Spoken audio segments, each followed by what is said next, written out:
लक्ष्य।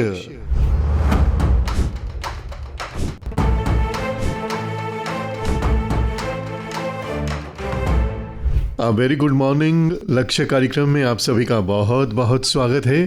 दोस्तों, इस प्रोग्राम में हम आपको जब भी मिलते हैं तो आपके करियर से जुड़ी हुई जानकारी लेकर आते हैं। कभी ये जानकारी हम आपको देते हैं, कभी ये जानकारी देने के लिए हमारे एक्सपर्ट इस प्रोग्राम में आते हैं। आज इस प्रोग्राम में कोचिंग के एक्सपर्ट हैं जतिन गिल, जो विद्यार्थियों को सिविल सर्विसेज के बारे में जानकारी देते हैं, उन्हें गाइड करते हैं किस तरह से सिविल सर्विसेज का पेपर जो है वो क्रैक करना है, ख़ास तौर से जो पीसीएस का है, पंजाब सिविल सर्विसेज का, उसे किस तरह से क्रैक करना है और अपनी एक पोजीशन लेकर आना है। इन तमाम बातों के बारे में गाइड करते हैं। आज इस प्रोग्राम में हमारे साथ हैं, तो हम इनसे पीसीएस के बारे में जानकारी लेंगे, इसकी तैयारी किस तरह से करनी चाहिए, किन किन बातों का ख्याल रखना है। तो सबसे पहले जतिन गिल जी, प्रोग्राम लक्ष्य में हम आपका बहुत बहुत स्वागत करते हैं। बहुत बहुत शुक्रिया अनिल जी। एक बहुत ही आपने काइंड एंड बहुत ही वेल प्रेज इंट्रोडक्शन दिया। मेरे को लगता है कि शायद मैं इतने लायक नहीं हूँ। अरे नहीं, but very very thanks sir, very very thanks. आप समय निकाल कर इस प्रोग्राम में आए हैं क्योंकि आपका काम है कोचिंग देना। हाँ जी। विद्यार्थियों को सिविल सर्विसेज के जो एग्जाम्स हैं उनके लिए तैयार करना, खासतौर से पीसीएस, जैसा मैंने कहा, पंजाब सिविल सर्विसेज। हमें सबसे पहले तो जतिन जी पीसीएस के बारे में बताइए कि इसका प्रारूप क्या है, ये पेपर असल में है क्या? देखिए, पंजाब सिविल सर्विसेज जो है ना, बाय नेम एक बहुत ही ना, जिसको हम कह सकते हैं मेटाफोरिकल सी चीज़ है। जैसे हम जानते हैं डीएसपी को, हम जानते हैं एक एसडीएम को, हम जानते हैं तहसीलदार को, पर जब हमने पंजाब के रूरल बच्चों से कनेक्ट करा तो वो कहते सर हमें यही नहीं पता कि ये लगना कैसे है।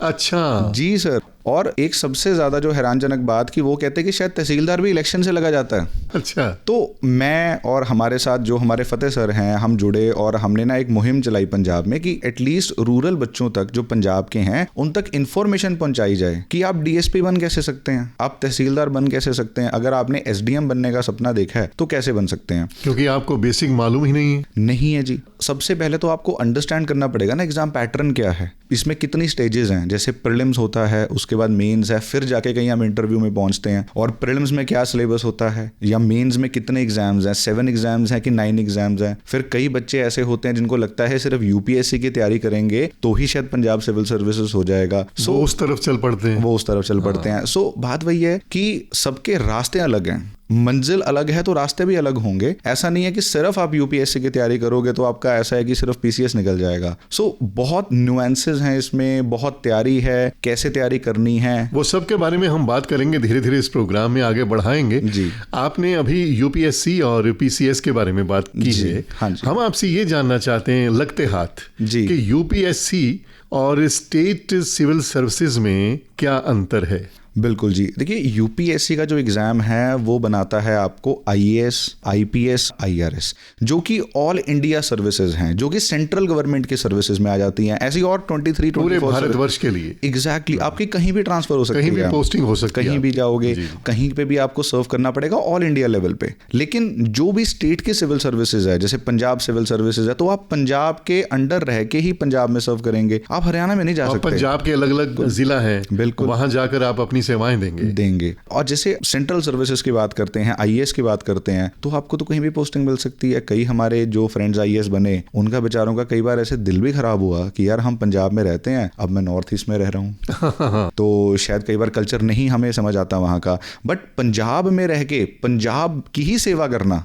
यही लक्ष्य जो हमारे काफ़ी रूरल बैकग्राउंड या अर्बन बैकग्राउंड का है, उनके लिए पंजाब सिविल सर्विसेज जो है एक बहुत अच्छा माध्यम बन जाता है आगे जाके। और आपने बिल्कुल सही कहा, अगर हम यूपीएससी करते हैं तो पूरे भारत को जानने का मौका मिलता है, मिलेगा जी। पूरे भारत की संस्कृति को पहचानने का मौका मिलता है, उनके साथ काम करने का मौका मिलता है। दूसरी तरफ जब हम पीसीएस की बात करते हैं या स्टेट सिविल सर्विसेज की बात करते हैं तो हमें अपने राज्य के साथ भीतर से जुड़कर काम करने का मौका मिलता है। बिल्कुल जी। जतिन जी, आप बहुत अच्छे से समझा रहे हैं, आपने समझाया जी। मैं आपसे ये जानना चाहता हूँ, जब हम आपका प्रोफाइल देख रहे थे जी, आपने पीसीएस को क्यों चुना?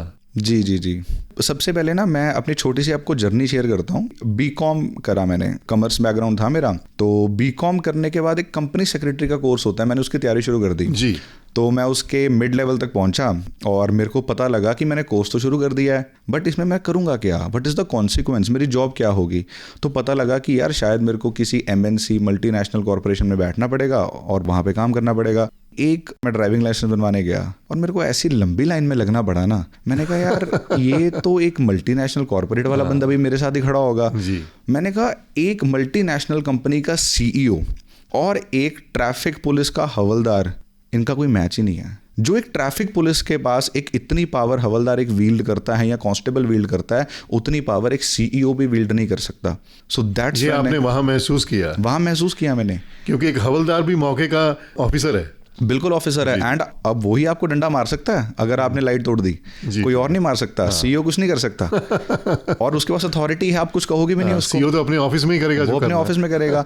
तो इससे मेरे को रियलाइज हुआ कि अगर आपको एक्चुअली इंडिया में कुछ लोगों के लिए करना है तो वो पावर से कर सकते हो, और पावर आपको दे रहा है सिविल सर्विसेज। तो इसी करके अगर आप में भी ये जुनून है कि अगर आपको लग रहा है कि मेरी सड़क पे गड्ढा पड़ा है, तो गड्ढा क्यों है, वो गड्ढा हटा क्यों नहीं है, या अगर मेरी सड़क में कोई एक्सीडेंट हो रहा है तो वो सड़क सही क्यों नहीं बन रही है, तो उसके लिए उसकी पावर आपके पास है। यस, तो आपको पावर में जाना पड़ेगा, क्योंकि इस सब का माध्यम तो पढ़ाई लिखाई है, आपको पढ़ाई लिखाई करनी पड़ेगी। इसीलिए मैं सिविल सर्विसेज में आया। मैंने UPSC के मेंस भी लिखे हैं काफ़ी बार। 2018 में जब पंजाब PCS का पेपर हुआ मैंने मेंस लिखा। 2021 में जब PCS का पेपर हुआ था तब मैं प्रीलिम्स भी क्लियर करा, मैंने मेंस भी क्लियर करा, मैंने इंटरव्यू भी क्लियर करा। मेरा रैंक भी था, रैंक काफ़ी पीछे था, इस करके मेरी ज्वाइनिंग नहीं हो सकी, बट मैंने रैंक में आया था, फाइनल लिस्ट में मेरा नाम था। अच्छा, आपने ये जो पार का सपना देखा जी, इस सपने को पूरा करने के लिए आपने सारे एग्जाम्स दिए, इंटरव्यू तक पहुंचे जी, तो वहां आपको ये लगा कि नहीं, अगर मैं वहां नहीं आ पाया तो बहुत सारे और जो विद्यार्थी हैं जो तैयारी कर रहे हैं, इन्हें किसी न किसी रूप में वहां तक पहुंचाना। बिल्कुल अनिल जी, देखिए ऐसा था कि जब मैं तैयारी करता था, काफ़ी ऐसे सब्जेक्ट्स हैं जैसे ना हमारे मेंस GS3 में बिजनेस मैथमेटिक्स आता है, कोई उसकी कोचिंग ही नहीं दे रहा, और उसमें आप इतना अच्छा स्कोर कर सकते हो 45-50 मार्क्स, जो कि आपको SDM बना देगा, जो कि आपको तहसीलदार बना देगा, बट कोई तैयारी नहीं करा रहा। और मैं शुरू से मैथ्स में बहुत कमज़ोर रहा हूँ, तो मेरा तो ऐसा होता था कि +1 में भी शायद मैं मैथ्स नहीं लेता, पर चलो लेना पड़ा। तो मैं जब ये देखता था मार्केट में कि बच्चों को गाइडेंस मिल ही नहीं रही है पंजाब PCS स्पेसिफिक, सब UPSC की तैयारी करवा रहे हैं, लेकिन जो पंजाब PCS का सिलेबस है, जैसे पॉलिटिकल थ्योरी का एक्स्ट्रा आता है, उसमें वर्ल्ड हिस्ट्री प्रीलिम्स में आता है, उसमें पंजाब GK आती है, कोई पढ़ा ही नहीं रहा। पंजाब से जुड़ी सारी बातें उस तरफ ध्यान नहीं जा रहा। तो वैसे आप बड़ी ईमानदारी से अपने बारे में हर बात बता रहे हैं। I think honesty is the best policy जी। और जब तक हम भीतर से ईमानदार नहीं होते, बिल्कुल, तब तक हमें वो डिजायर रिजल्ट जो हैं वो नहीं मिलते। बिल्कुल जी, बिल्कुल। नितिन जी, ये तो आपने अपने बारे में बताया और PCS के बारे में बताया जी, क्योंकि आज विस्तार पूर्वक हम आपसे ये बात कर रहे हैं जी। आज हम ये भी जानेंगे आपसे कि PCS में तैयारी करने के लिए सबसे पहला स्टेप कौन सा है और इससे आगे किस तरह से बढ़ना है, तैयारी कैसे करनी है। लेकिन इन तमाम बातों के बारे में बात होगी, उससे पहले आपकी पसंद पूरी की जाएगी। अरे जी जी जी। बताइए अपनी पसंद का कोई गाना। देखिए, मेरा अगर गाना कहूँ ना, मैं एक गाना सुनता होता था जब मैं बहुत डिमोटिवेट होता था, आरंभ है प्रचंड। जी जी जी, पीयूष मिश्रा जी का जो बहुत ही अच्छा गाना है, वो गाना अपने आप में बहुत प्रचंड है। बिल्कुल, क्योंकि उसने मेरे को इतना मोटिवेट करा है मेरी तैयारी के टाइम में, मैं उसको सुनता था और मैं 2 घंटे और पढ़ लेता था उसको सुनने के बाद। सो मैं तो कहूँगा अगर बहुत बड़ा मोटिवेटर रहा है, और आई थिंक कि अगर आप बाकियों को भी आज अपने लिसनर्स को सुनाएंगे तो उनके लिए भी एक गेम चेंजर होगा वो। चलिए पीयूष मिश्रा का गाया गीत प्ले करते हैं, उसके बाद आपसे फिर मिलते हैं जी। आरंभ है प्रचंड बोल मस्तकों के झुंड, आज जंग की घड़ी की तुम गुहार दो, आन बान शान या की जान का हो दान, आज एक धनुष के बाण पे उतार दो। आरंभ है प्रचंड, आरंभ है प्रचंड। लक्ष्य प्रोग्राम में हम फिर आपके साथ हैं। आज हमारे साथ हैं जतिन गिल, जो विद्यार्थियों को सिविल सर्विसेज क्रैक करने के लिए गाइडेंस देते हैं, उनका मार्गदर्शन करते हैं। और ख़ास तौर से पीसीएस में किस तरह से बैठना है, तैयारी करनी है, इसके बारे में जानकारी देते हैं, गाइडेंस देते हैं। तो जतिन गिल जी, प्रोग्राम में एक बार फिर से हम आपका स्वागत करते हैं। शुक्रिया जी। जतिन जी, अब हम बात करते हैं पीसीएस के बारे में जी। उस पेपर के बारे में जिसके लिए बड़ी शिद्दत से मेहनत की जाती है। एक ख्वाब देखा जाता है कि मैं पीसीएस क्लियर करने के बाद पंजाब सरकार में एक अधिकारी बनूं और लोगों की सेवा करूं। जी जी जी, बिल्कुल। तो हमें ये बताइए, पीसीएस का जो एग्ज़ाम है वो साल में कितनी बार होता है, और इस बार जो एग्ज़ाम होना है उसकी नोटिफिकेशन आ गई है कि नहीं आई है? देखिए, यूपीएससी का एग्ज़ाम तो हर साल आता है, लेकिन स्टेट सर्विसेज में, या इसको कह सकते हैं कि ये एक दुविधा भी है एस्पिरेंट के लिए, इसमें फिक्स्ड कुछ नहीं है। कई बार अगर गवर्नमेंट की इच्छा है तो 2 साल में जैसा सरकार चाहे, जैसा सरकार चाहे। तो जैसे अब हम करंट की बात करें तो 2021 में लास्ट पीसीएस आया था, और अभी 2025 में जून 3 को इसका नोटिफिकेशन आ चुका है, जिसमें 322 सीटें हैं। एंड इस चीज़ के लिए तो मैं गवर्नमेंट को थैंक्स भी करना चाहता हूँ कि पहले जब मैं देखता हूँ 2018 का पेपर, 15 का पेपर, उससे पहले 13 का, 12 का पेपर, कभी भी 300 सीटें नहीं आई हैं। ये पहली बार है। ये पहली बार ऐसा हुआ है कि 322 सीटें, जो कि बहुत ज़्यादा सीटें हैं, बच्चों के लिए लाई गई है। और मेरा तो पर्सनली ये है कि भाई अगर मैं तैयारी कर रहा हूँ इस टाइम पे, मेरे टाइम पे 78 सीट्स थी, अभी 322 सीट्स है, तो आपकी प्रोबेबिलिटी सिलेक्शन की बहुत ज़्यादा बढ़ जाती है। लेकिन अगर 320 सीटें हैं जी, तो एप्लीकेशंस भी लाखों में होंगी। एप्लीकेशन बिल्कुल जी। जितना हमें पता लगा है 85,000 के अराउंड एप्लीकेशंस हैं। तो एक चीज़ बताइए, 320 सीटें तो हैं जी, लाखों विद्यार्थी जब उसमें अप्लाई करेंगे जी, तो कहीं ना कहीं इस परीक्षा में बैठने वाले विद्यार्थी के मन में एक बात नहीं आती, यार लाखों लोग हैं तो मैं कहाँ स्टैंड करता हूँ? बिल्कुल सही बात है। इसी करके ना हम जब बच्चों को पढ़ाते हैं तो हमने ना, जैसे गाड़ी के 5 गियर होते हैं, वैसे हमने ना एक 5 गियर फॉर्मूला बनाया था।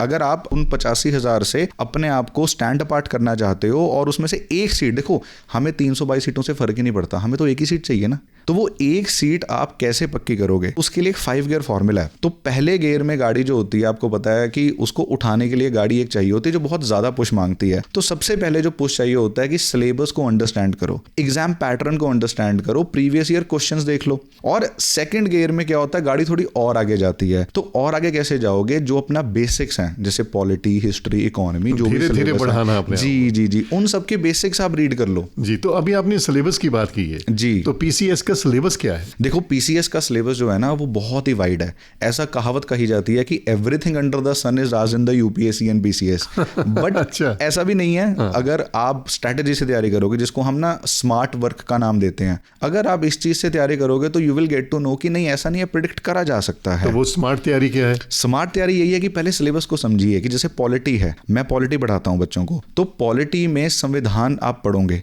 तो संविधान में आपको पता होना चाहिए कि आर्टिकल 13 में क्या लिखा है। आर्टिकल 13 और आर्टिकल 32 में कोई फर्क है? यहाँ अगर आर्टिकल 32 के अंदर 5 रिट्स की प्रोविजन है, तो क्या आपको सारी रिट्स की कंसेप्चुअल क्लैरिटी है? मतलब उस गहराई में उतरना है, उस गहराई में उतरना पड़ेगा और करंट से रिलेट करना पड़ेगा। फॉर एग्जाम्पल, अभी ऑल इंडिया रेडियो के मंच पे बैठे हैं, तो मीडिया प्लेटफॉर्म है, तो मीडिया के फ्रीडम की अगर हम बात करते हैं तो वो किस आर्टिकल के अंडर आ रहा है? आर्टिकल 19 के अंदर आता है। पीसीएस यही सवाल पूछ लेगा कि क्या वो आर्टिकल 21 के अंदर आ रहा है, 19 के अंदर आ रहा है, या किसके अंदर आ रहा है? उसका आपको मालूम होना चाहिए। मालूम होना चाहिए। तो ये तो अपने आप में बहुत बड़ी तैयारी होती है। बहुत बड़ी तैयारी है। तो इस तैयारी के लिए कब से शुरू होना चाहिए? देखो जी, ऐसा तो कहते हैं कि अगर शुरू ही करना है तो आप बचपन से कर दो वैसे तो, क्योंकि इसका तो अंत ही नहीं है। यही मैं बात आपसे जानना चाहता था, विद्यार्थी को क्या करना चाहिए उस दौरान अपनी किताबों के साथ साथ? हाँ जी, हाँ जी। बचपन में देखो, सेंट्रल लेवल पे हम एनसीईआरटी की किताब पढ़ते हैं, जो कि हमें लग जाती है, और काफ़ी जो स्कूल्स हैं उनको मैंडेटरी है पढ़ाना। आपको जान के ये बहुत हैरानियत होगी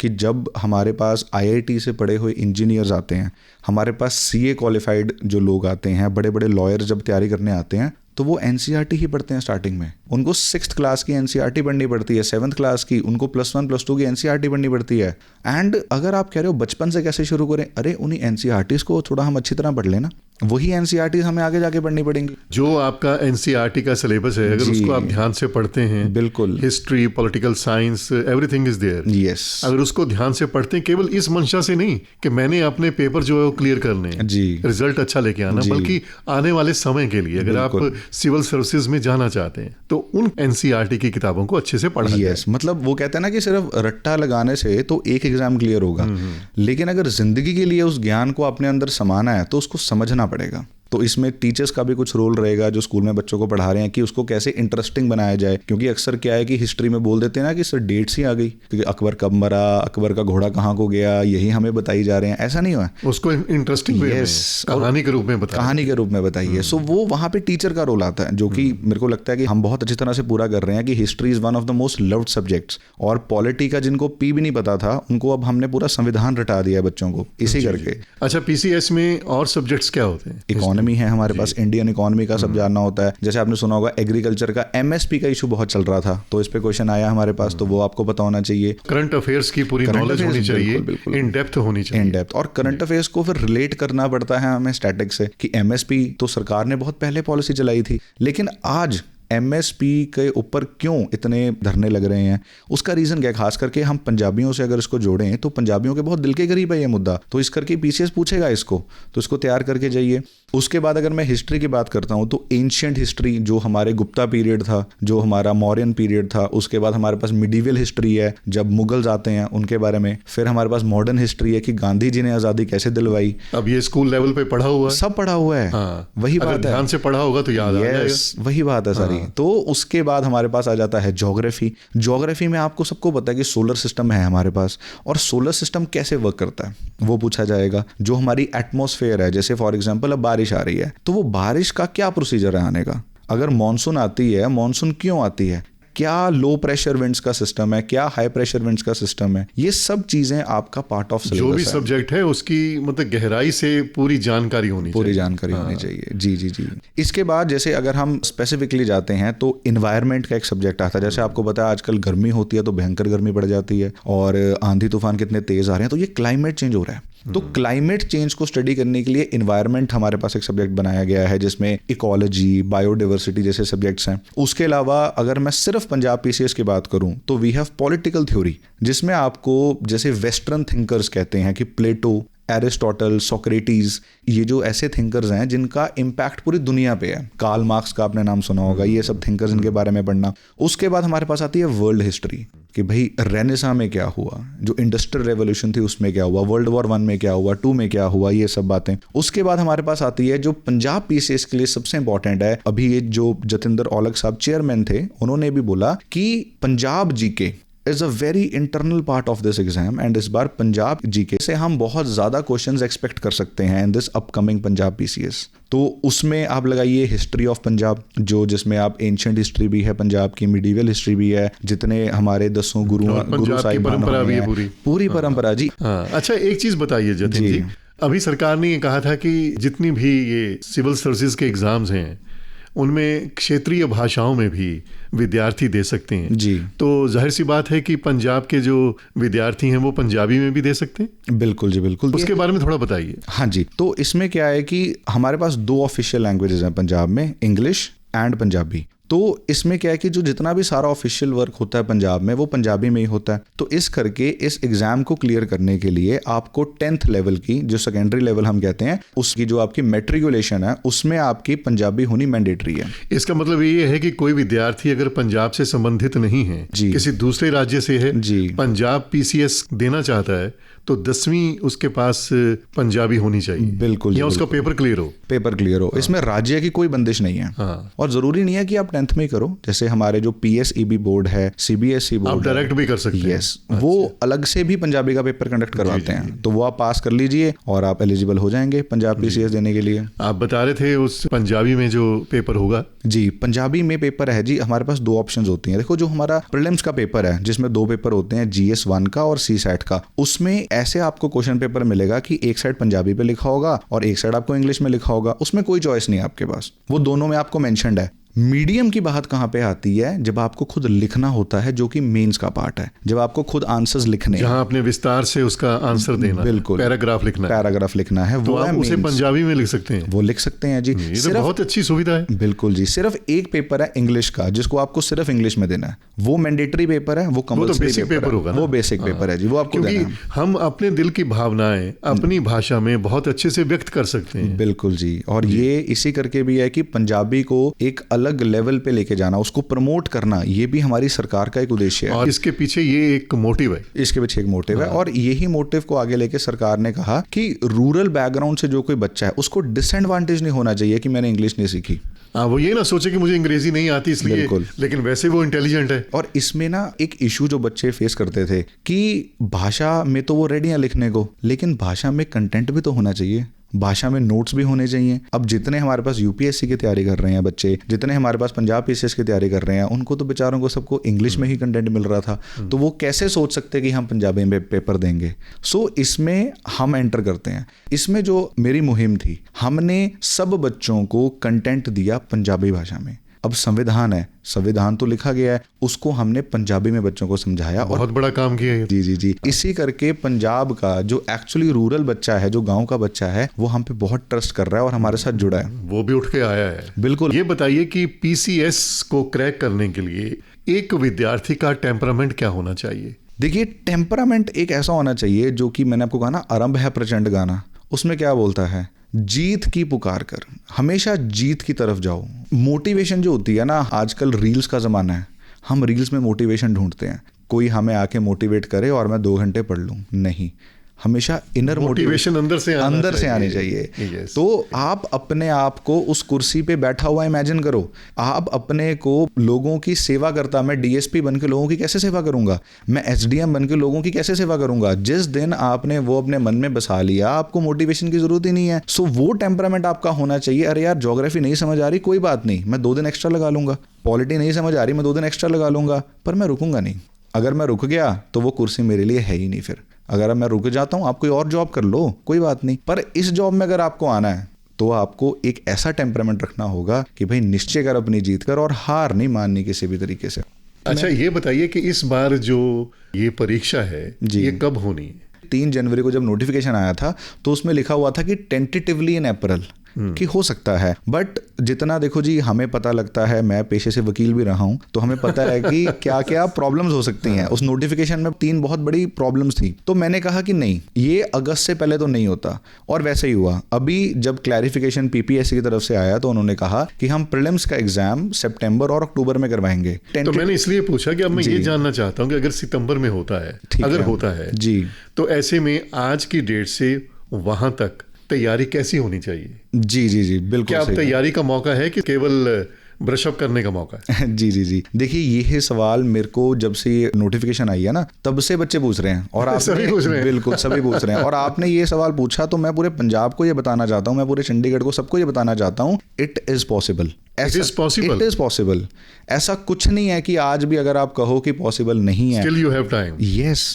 मान लिया कि बचपन से तैयारी शुरू करनी चाहिए, मान लिया कि इस तैयारी में बहुत ज्यादा सिलेबस है, पर कोई भी निश्चय आपके निश्चय से बड़ा तो नहीं है ना। आप आज कहो, जब हमारी पूरी टीम आपके लिए खड़ी है, जब मैं आपके लिए खड़ा हूं, हम आपके लिए हर एक चीज पॉसिबल कर रहे हैं, हम आपके लिए कंटेंट प्रोवाइड कर सकते हैं, हम आपको गाइड कर सकते हैं। लेकिन अगर आप मेरे को आज भी बोलो ना कि सर मेरे पास दिन के 10-12 घंटे है, क्या करना है आप बताओ, जो आप कहोगे मैं करूंगा। मैं आपको इतना दावा कर सकता हूं ना कि जो आपने क्वेश्चंस कभी सोचे भी नहीं होंगे क्लियर करने के कि ये मेरे से सॉल्व हो सकते हैं, पेपर में आप बैठोगे ना, वही क्वेश्चंस ठीक करके आओगे। क्योंकि राइट स्ट्रैटेजी उसी को होती है जी, वो खुद एक प्रोसेस से आदमी निकला हो। बिल्कुल सही कहा आपने। किसी काम को करने के लिए सबसे पहले हमें यही नहीं मालूम होता कि हमने जाना किस दिशा में है। बिल्कुल। तो राइट डायरेक्शन जब तक नहीं मिलती जी, तब तक काम नहीं होता। अच्छा, ये बताइए कि कितने घंटे हम दिन में दें? अनिल जी, मैं आपको सही बताऊं, मैं तो जब तैयारी करता था ना, क्लासेस के बाद तो मैं 8 घंटे दे पाता था, जो कि मेरे को मेरे फ्रेंड्स कहते थे बहुत कम है, पर मेरे को ऐसा लगता था कि जब मैं क्लासेस भी लगा रहा हूँ, मैं ऑनलाइन भी देख रहा हूँ, तो 8 घंटे सफिशिएंट है। पर मेरा एक फ्रेंड है जिसने 5 घंटे दिए, जिसने 6 घंटे दिए, वो आज IAS है अमृतसर में। और एक मेरा फ्रेंड है जो 12 घंटे दे रहा था, अब वो बेचारे का नहीं क्लियर हुआ। जी जी। तो हमारे पास दोनों तरह के एग्जांपल्स हैं। जी जी। इसमें डिपेंड करता है, वही बात आ गई, डिपेंड करता है कि आपकी मोटिवेशन क्या कहती है। एग्जैक्टली। अच्छा जतिन गिल जी, एक और गहरा आपसे सवाल करना चाहता हूँ। जी जी। क्या बिना कोचिंग के सिविल सर्विसेज क्रैक नहीं हो सकती? बिल्कुल हो सकती है जी। मैंने तो इस चीज़ पे YouTube पे एक वीडियो भी डाली हुई है कि बिल्कुल बिना कोचिंग के आप क्रैक कर सकते हो। कोचिंग तो एक माध्यम है, कोचिंग आपको एक थोड़ी इजीनेस प्रोवाइड कर देगा, एक सहारा देता है, एक सहारा दे देगा। कोई भी कोचिंग गारंटी नहीं लेता कि हम आपको सीट दिलवाएंगे, एक कोचिंग बता दो जिसने ऐसा कहा हो, कोई भी नहीं कहता। सिर्फ कोचिंग हाँ, करना तो आपको है। करना तो आपको अब है आप ना। क्या करके आए हैं? बिल्कुल। अब आप ये देखिए कि कोचिंग में हम सिर्फ आपको गाइड करते हैं कि ऐसा कर लो, ये हमारा एक्सपीरियंस है, इन नोट से पढ़ लो, हमारा एक्सपीरियंस है। अगर आपने नहीं पढ़ने तो हम क्या कर सकते हैं उसमें? तो बिना कोचिंग लिए जो क्रैक करते हैं जी। वो कैसे होते हैं? वो फॉलो करते हैं किसी मेंटर को, वो फॉलो करते हैं किसी गाइड को, उससे मोटिवेट होते हैं। बिल्कुल बिल्कुल बिल्कुल। जतिन जी, आपने इतनी अच्छी जानकारी दी है, और क्योंकि आप मेंटर हैं, टीचर हैं, जी। इस मामले में कोचिंग देते हैं, लोगों को गाइड करते हैं, जी जी जी। तो आपके लिए तो 2 से 3 घंटे 4 घंटे बोलना कहना कोई बड़ी बात नहीं है, लेकिन हमारे प्रोग्राम का समय केवल इतना है। जी जी जी जी। कहने का मतलब ये है कि आपकी बातें सुनने को दिल कर रहा था, लेकिन समय इजाजत नहीं दे रहा। आपसे जानना चाहेंगे कि इस प्रोग्राम के आखिर में जो बच्चे पीसीएस की तैयारी कर रहे हैं, पीसीएस के लिए सपना बुन रहे हैं, उस सपने को पूरा करने के लिए दिन रात मेहनत करने के लिए तैयार हैं, ऐसे विद्यार्थियों के लिए आप जाते जाते क्या संदेश देना चाहेंगे? मेरा एक ही संदेश है कि लगे रहो। आज डिमोटिवेशन आती है, मत रुको। कोई आके कहता है कि तेरे से नहीं होएगा, कोई आके कहता है कि उम्र बहुत हो गई है, शादी करवा ले, लगे रहो, किसी की मत सुनो। अगर आपका सपना है तो एफर्ट भी आपको ही लेने पड़ेंगे इसको पूरा करने के लिए। मेरी कोई ज़रूरत होती है, आप यूट्यूब पे सर्च करो Punjab PCS by Jatin sir, मैं आपको मिलूंगा वहाँ पे। आप कोई भी सवाल पूछो, मैं आपके लिए अवेलेबल हूँ हमेशा से। पर रुकना नहीं है। जिस दिन रुक गए उस दिन समझ लेना कि सपना टूट गया। जी, आप यहाँ आए, आपने इतनी अच्छी जानकारी दी, आपने समय में से समय निकाला, हमारी दुआएं आपके लिए। बहुत बहुत शुक्रिया जी, आपने हमें कि बुलाया आपके यहाँ पे। हाथों से नेक काम होते रहें, विद्यार्थी जी, जी, अपने जी। सपने पूरे करते रहें। जी जी जी जी। तो जतिन गिल जी, इस प्रोग्राम में आप पधारे और आपने पीसीएस की तैयारी के बारे में और पीसीएस होता क्या है, इस सब के बारे में विस्तार पूर्वक समझाया। यहाँ पधारने के लिए हम आपका बहुत बहुत धन्यवाद करते हैं। आकाशवाणी चंडीगढ़ के लक्ष्य प्रोग्राम का और अनिल जी आपका भी बहुत बहुत धन्यवाद। इस प्रोग्राम के प्रस्तुतकर्ता अश्विनी कुमार, अब आपका होस्ट एंड दोस्त अनिल पुंज आप सबको कहता है all the best, best of luck. इस प्रोग्राम में अपना तकनीकी सहयोग दिया हमारे साथी प्रेम सिंह ने। लक्ष्य